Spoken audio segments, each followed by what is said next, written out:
کنجغوتو د چک ولسوالۍ یوه لرې پرته سیمه ده چې اوسیدونکي له ټولګټو او پرمختیایي پروژو بې برخې دي. تازه په دغه سیمه کې د اوبو رسولو دوې شبکې او د یادې ولسوالۍ په ګلي، مداد او لوړ خلیلي کلي کې د استنادي دیوالونو پروژې د UNDP په مالي ملاتړ د کلیو بیا رغونه پراختیا ریاست په همغږۍ د سویډن کمیټې له لوري د 11 میلیونه افغانیو په لګښت رغول شوي دي. دغه پروژه موږ د 11 میلیونه افغانیو په بدل کې جوړه کړه چې د آبادي پروګرام د لارې نه د سویډن د کمیټې د ملل متحد له طرفه تمویل کیږي. دا هغه کیله ده چې که چېرته دې ولس ته سویډن کمیټې دا پروژه نه برابره کړې نو دوی مجبور وو چې له دې منطقې نه کډه وکړي.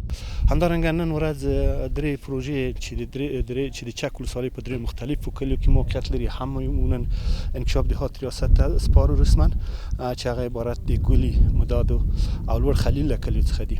په مجموع کې په دغه درې کلیو کې محافظوي دیوالونه اعمار شوي دي چې ټول لګښت یې تقریبا 9 میلیونه افغانۍ ته رسیږي. د سیمې اوسیدونکي یا د پروژو ته خوښ دي خو وایي تیر حکومتونه ورته هیڅ پاملرنه نه ده کړې. دوی له اسلامي امارت او خیریه ټولنو د ښوونځي، روغتون او سړک د رغولو غوښتنه کوي.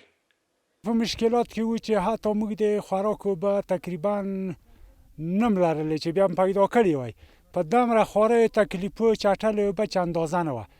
موږ پیل هم د دغو مؤسسې د کارکوونکو د خلکو نه ډېر مننده یو. تنه ده چې کلینیک او مکتب او د موږ دلته یو په کلي کې کاریز دی، دا ډېر سخت ښار دی او پورته دغه استنابي دیوالونه چې دي د موږ ته هېڅ کوم آبادي او کار نه دی شوی او یو دانه سړک چې موږ غزني ته ډېر لنډ په هغو باندې مقصد موږ دغه ټول ولس د هغو غوښتونکي یو. د میدان وردګ ولایت د کلیو بیا رغونه او پراختیا ریاست مسؤلین ډاډ ورکوي او وایي زموږ لومړیتوب لرې پرتو سیمه ولسوالیو ته دی.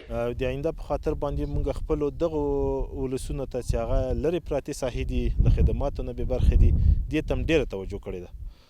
نو انشاءالله موږ ټول ولس ته پوره اطمینان ورکوو چې په نږدې وختو کې به انشاءالله د مونږ د کلو بیا رغونې پراختیا ریاست تر چتر لاندې چې کومې برنامې دي که هغه د اوبو په برخه کې دي، که هغه د انسجام په برخه کې دي، که د سړک سازۍ دي، نو انشاءالله موږ پوره اطمینان ورته ورکوو چې دوی ته به خدمات عرضه کړو. د ویلو ده چې تر دې وړاندې هم د سویډن کمیټې په کوچوغو کلي کې د اوبو رسولو شبکه رغولې ده چې 14.5 میلیونه لګښت پرې راغلی او 920 کورونو ته پاکې او صحي اوبه برابروي.